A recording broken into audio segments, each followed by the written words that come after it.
This is the Synthetic Signal Report for Thursday, April 23rd, 2026, in the afternoon.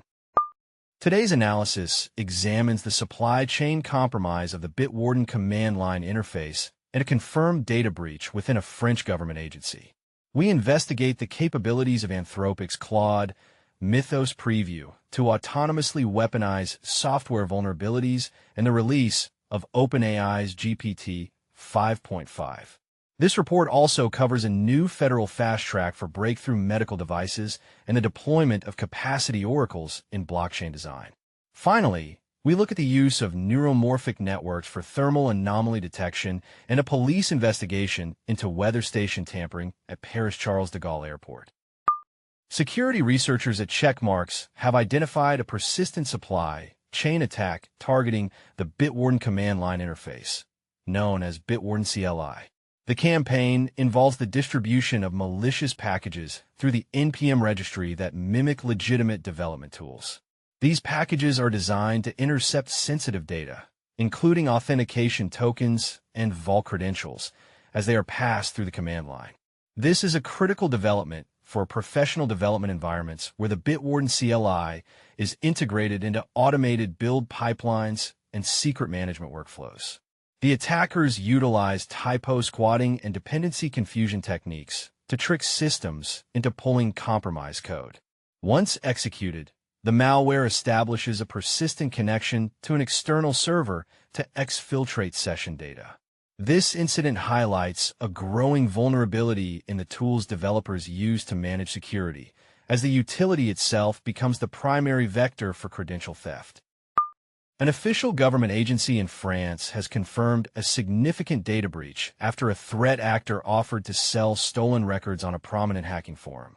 While the agency has not been publicly named, the leaked data reportedly includes internal documents, employee contact information, and sensitive administrative files.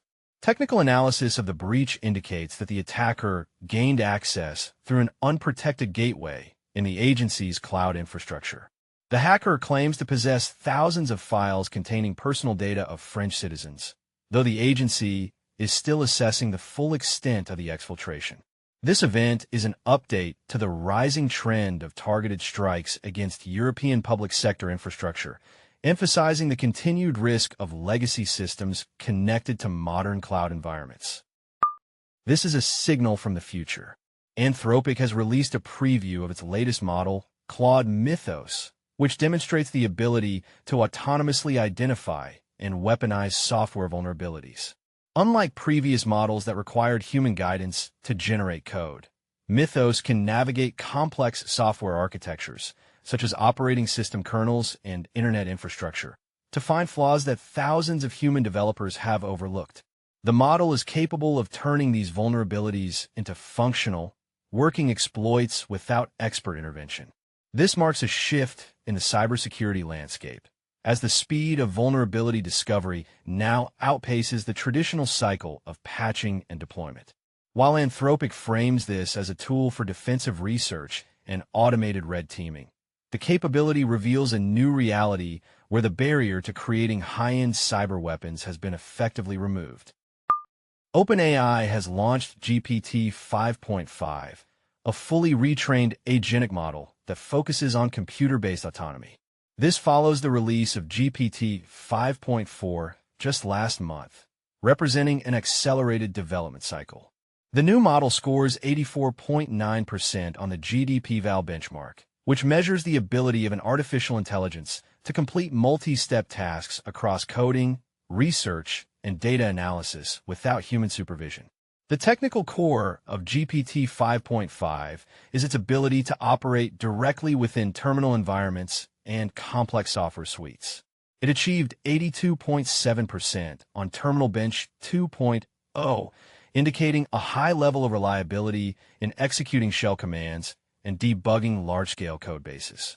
This model is intended to move beyond a simple chat interface, functioning instead as a persistent digital employee capable of managing entire technical projects. The Food and Drug Administration and the Centers for Medicare and Medicaid Services have announced a joint initiative to accelerate the reimbursement process for breakthrough medical devices. Under this new pathway, devices that receive the breakthrough designation from the FDA will gain immediate, temporary Medicare coverage upon market authorization.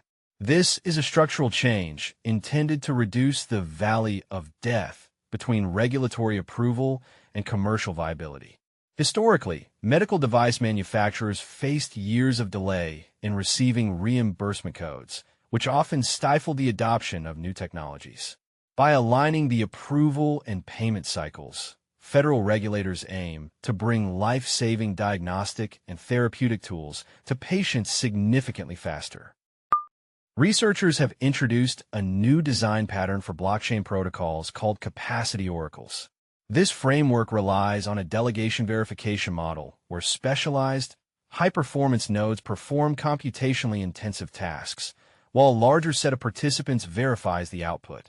This leverages the cost asymmetry inherent in technologies like zero-knowledge proofs, where doing the work is expensive, but checking the proof is nearly free.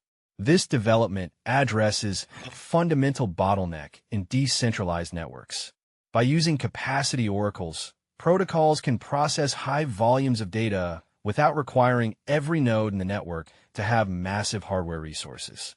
This ensures that the blockchain remains decentralized while matching the throughput of centralized cloud systems. A new study on AR-14 describes the use of physics-aware neuromorphic networks for detecting thermal anomalies using Sentinel-2 satellite data. Neuromorphic chips mimic the structure of the human brain, allowing for extremely low power and high-speed processing of sensor data. The research shows that by processing raw data directly on the satellite using these networks, bushfires and volcanic eruptions can be detected in real time. This eliminates the delay caused by sending massive datasets back to Earth for decompression and analysis. This under-the-radar development could significantly improve early warning systems for natural disasters in remote regions. French police are investigating a case of sensor tampering at Charles de Gaulle Airport. The investigation follows a series of unusual temperature readings that triggered massive payouts on the prediction market site, Polymarket. Data from Météo France weather station was used to settle wagers on local temperatures. Forensic teams found evidence that the physical sensing equipment may have been manipulated to report specific temperatures at precise times. This is a grounded example of how digital prediction markets can create real-world incentives for the sabotage of critical infrastructure. Community chatter is currently focused on the release of superlevels, an open-source Chrome extension designed to replace less secure, closed-source alternatives. In security circles, a critical vulnerability in Microsoft Bing has been identified that allows remote code execution through the deserialization of untrusted data. There's also a high-severity open redirect vulnerability in the M365 Copilot system.